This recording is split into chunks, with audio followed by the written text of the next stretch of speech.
Wakati tunaendelea, wana wa Israeli walikuwa hawaendi tu mbele za Mungu bila kufuata nyakati. Bwana Yesu asifiwe.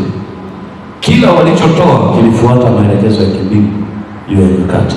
Ninatamani kukimbia hiyo mambo na siku chache za sasa. Muda unaruhusu. Tunaingia kwenye kipengele hiki. Wana wa Israeli walikuwa hawaendi tu mbele za Mungu bila kufuata nyakati.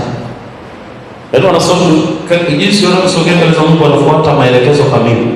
Kwamba njooni siku kadhaa, ndio maana kuna ile siku ya Sabato, ndio maana kwa siku ya Sabato kuna starehe.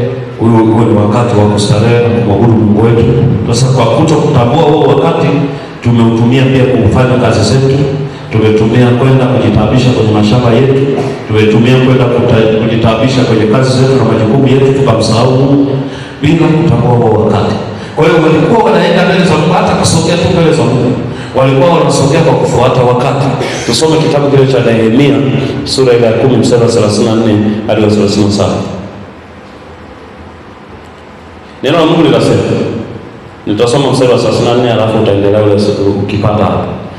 Mstari wa 34 linasema, kisha tukapiga kura makuhani na Walawi na watu juu ya matoleo ya kuni ili kuzileta nyumbani kwa Mungu wetu kwa kadiri ya mbari za baba zetu, kwa nyakati zilizoamriwa, mwaka kwa mwaka, kukoka moto madhabahuni mwa Bwana Mungu wetu, kama ilivyoandikwa katika Torati.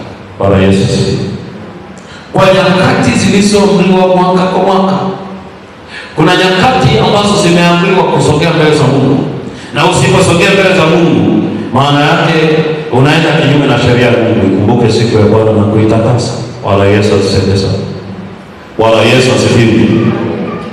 Maana yake unaenda kinyume na utaratibu wa Mungu. Hebu endelea hapo, tusome, tuendelee hapo. Nehemia sura ya 10 mstari wa 34, endelea 35.